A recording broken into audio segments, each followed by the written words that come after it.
నమస్తే, welcome to our channel. నేను సిరి. మాజీ ఎమ్మెల్యే వల్లభనేని వంశీ అరెస్ట్కి రంగం అయితే సిద్ధమైపోయింది. ఇంకా రేపు మాపు అరెస్ట్ అని చెప్పేసి కూడా వార్తలు వస్తున్నాయి. అసలు ఏంటి మరి ఈ అరెస్ట్ వెనకాల కారణాలు ఏంటి అనేది మనకి వివరించడానికి మనతో పాటు ఉన్నారు ప్రముఖ senior journalist doctor Durga Vadlamani గారు. నమస్కారం మేడం. నమస్తే అండి. మనం ఇప్పుడు చూస్తుంటే మాజీ ఎమ్మెల్యే వల్లభనేని వంశీ గారి అరెస్ట్కి అయితే రంగం అంతా సిద్ధమైపోయిందని చెప్పేసి మరి వార్తలు వస్తున్నాయి. ఇందులో ఎంతవరకు వస్తుంది, అసలు ఈ అరెస్ట్ వెనకాల ఉన్న అసలు కథ ఏంటంటారు? మరి అసలు వల్లభనేని వంశీని ఎప్పుడో అరెస్ట్ చేయాలని అందరూ అనుకున్నాం.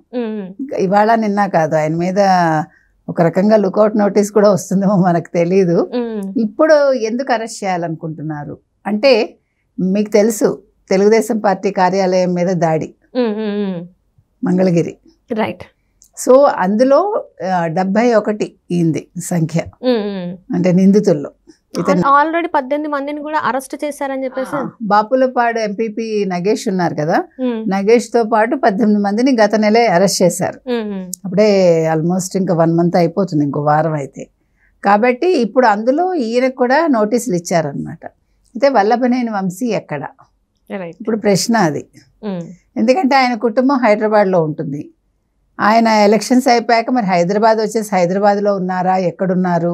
మీకు గుర్తుంటే కనుకైతే రిజల్ట్ టైం కూడా ఆయన లేనట్టున్నారు ఇక్కడ కదా, అమెరికా వెళ్ళినట్టున్నారు. అప్పుడు గ్రీన్ కార్డ్ తీసుకుంటారు, అక్కడ ఏదో ఫ్రెండ్ తోటి, ఇంకో డాక్టర్ ఫ్రెండ్ ఎవరో ఉన్నారు, ఆయనతో బిజినెస్ చేస్తారు, అతను అక్కడ బిజినెస్ వీసా తీసుకుని గ్రీన్ కార్డ్ తీసుకుంటాడని రకరకాల వార్తలు వచ్చాయి. అయినప్పటికీ అతను మళ్ళీ వచ్చాడు ఇండియాకి. వచ్చాక అయితే ఇప్పుడు ఎక్కడున్నాడు? ఎందుకంటే అసలు మనం వల్లభనేని వంశీ ప్రస్థానం చూసుకుంటే చాలా బాగానే ఉండేవాడు. అతను తెలుగుదేశంలో ఉన్నప్పుడు మనిషి బాగానే ఉండేవాడు, పద్ధతి బాగానే ఉండేది. 19లో అతను తెలుగుదేశంలో నెగ్గి పెద్ద మెజార్టీ కూడా ఆయన రాలేదు, 1000 కంటే తక్కువే వచ్చింది అతనికి. ఆ మెజార్టీ వచ్చాక ఇతను కొడాలి నాని ఫ్రెండ్ కదా, కొడాలి నాని ఇన్ఫ్లుయెన్స్ తోటి వైసీపీలోకి వెళ్ళిపోయాడు. వైసీపీలోకి వెళ్ళిపోయాక రెచ్చిపోయాడు మనిషి. అంటే అప్పటి వరకు ఇలాంటి స్వభావం లేదంటారా? ఇంత ఘోరంగా లేడు. మనకి గుర్తున్నంత మట్టికి, మనకు తెలిసినంత మట్టికి మనిషి కొంచెం సౌమ్యుడిగా ఉండేవాడు. మరీ అంత అగ్రెసివ్ లేకపోతే ఇట్లాగ రెచ్చిపోవటం ఇప్పుడు అంటే అది మరి భయం కొద్దీ చేశాడా అనేది కూడా ఆలోచించాలి. ఇప్పుడు మనకి వైసీపీలో ఏం జరిగిందంటే, కొంతమందిని ప్రలోభ పెట్టి, కొంతమందిని భయపెట్టి వాళ్ళు చేర్చుకున్నారు. మనం చూసాం గత 5 ఏళ్లలో ఎవరెవరు ఎలా బిహేవ్ చేశారో. ఇప్పుడు కూడా మనం అనలైజ్ చేసుకున్నాం అనుకోండి, నిజంగా ఈ తిట్టిన వాళ్ళందరూ అంత చెడ్డవాళ్ళ? ఎవరు? అంబటి రాంబాబు కావచ్చు, మరొకళ్ళు కావచ్చు. సరే, కొడాలి నాని ఫస్ట్ నుంచి ఒకే పందాలో ఉన్నట్టున్నాడు. అతను తెలుగుదేశంలోంచి వచ్చిన వాడే కానీ అతను నోరు వేరు, అతని ప్రత్యేకత.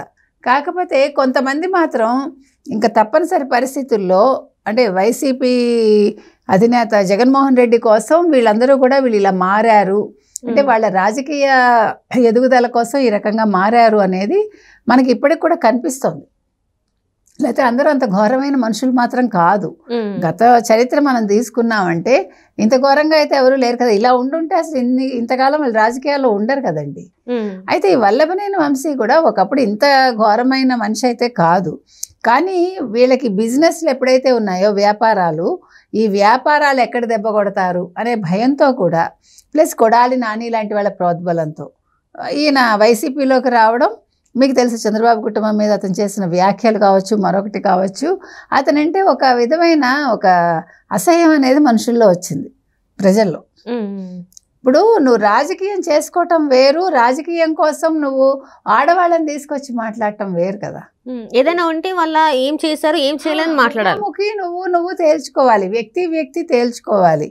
అంతేగాని ఎక్కడో ఉండే ఇంట్లో మనుషులను తీసుకొచ్చి ఆడవాళ్ళని మాట్లాడటం అనేది అది ఎంత కుసంస్కారం అండి. ఆ రకంగా చేశారు వీళ్ళు. మీరు ఇంకోటి గమనిస్తే, ఈ తిట్టిన వాళ్ళిద్దరూ కమ్మవాళ్లే, గమనించారా?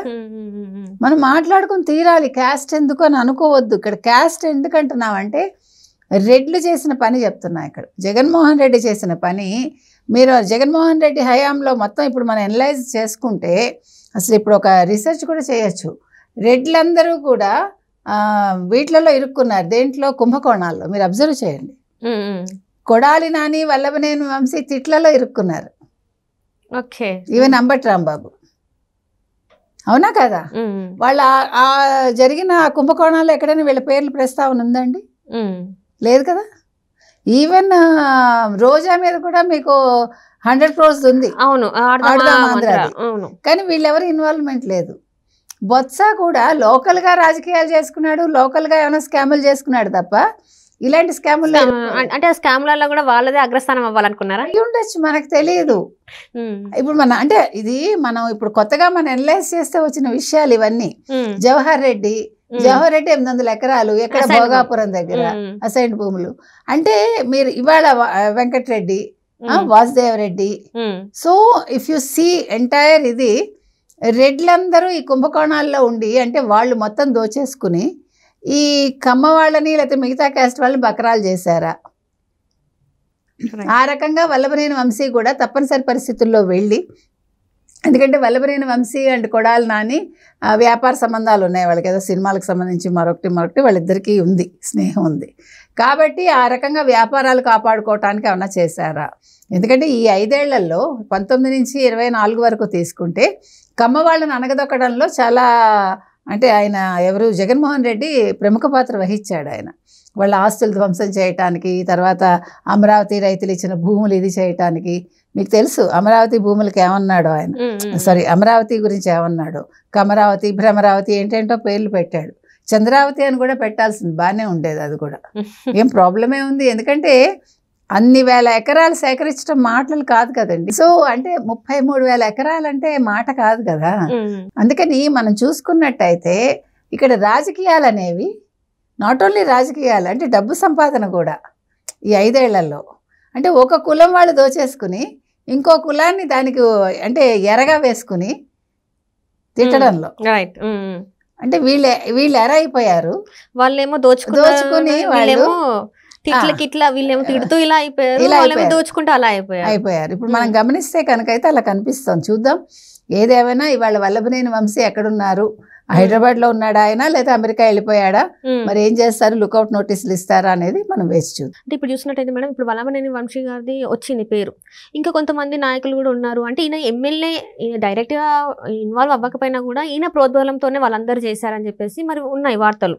ప్రత్యేకంగా వెళ్ళకపోయినా దాడికి ఈయన ప్రలోభ పెట్టడం వల్ల వాళ్ళందరూ వెళ్ళారని చెప్పేసి కూడా మరి వార్తలు వస్తున్నాయి. ఇంకెవరన్నా నేతల పేర్లు వచ్చే అవకాశం ఉంది? అంటే నేతల కంటే కూడా వల్లభనేని వంశీ మీరు చెప్పినట్టు డైరెక్ట్ ఇన్వాల్వ్మెంట్ లేదు. కాకపోతే ఏం జరిగిందంటే ఆయన ప్రోద్బలంతో ఇది జరిగింది. అప్పుడుండే పోలీస్ ఆఫీసర్స్ కూడా అందరూ ఈయనకు కావాల్సిన వాళ్ళని మనం విన్నాం. సో ఆ రీజన్ తోటి ఈ రోజు వల్లభనేని వంశీని 71వ ముద్దాయిగా చేర్చారు. కాబట్టి ఇప్పుడు మీరు ప్రత్యక్షంగా పాల్గొన్నా పరోక్షంగా పాల్గొన్నా తప్పే కదా. మీకు గుర్తుంటే కనుకైతే రాజీవ్ గాంధీ హత్య కేసులో ఏం జరిగిందండి, బ్యాటరీ ఇచ్చాడు ఒక అబ్బాయి తీసుకొచ్చి. ఆ పిల్లాడి పేరు మర్చిపోయాను నేను, అతను పెద్దవాడు అయిపోయాడు. అతనికి తెలియదు ఎందుకు ఇస్తున్నాడు, బ్యాటరీ తెమ్మన్నారు తెచ్చి ఇచ్చాడు అంతే. ఆ రోజు తాను ఇదిలో అంటే తాను అన్నావిడ ఇది చేసింది కదా ఆ పిల్ల, అమ్మాయి చిన్నపిల్ల. సో ఆ బ్యాటరీ ఇచ్చినందుకు అతను ఇటీవల కాలంలో రిలీజ్ అయ్యాడు, గత సంవత్సరం ఎప్పుడో. అంటే ఇన్ని సంవత్సరాలు ఆల్మోస్ట్ మీకు 30 ఏళ్ళు పైగా అతను జైల్లో ఉన్నాడు. ఎందుకు చెప్తున్నామంటే మీరు తెలిసి చేసినా తెలియక చేసినా తప్పే కదా. అలాగా ఈయన ప్రోద్బలంతో జరిగినా, ఈయన అక్కడ జరిగిన చోట లేకపోయినా, సంఘటన స్థలిలో లేకపోయినప్పటికీ ఇతను ముద్దాయి కిందకే వస్తాడు. కాబట్టి వల్లభనేని వంశీని కూడా అరెస్ట్ చేసే అవకాశం అయితే ఉంది.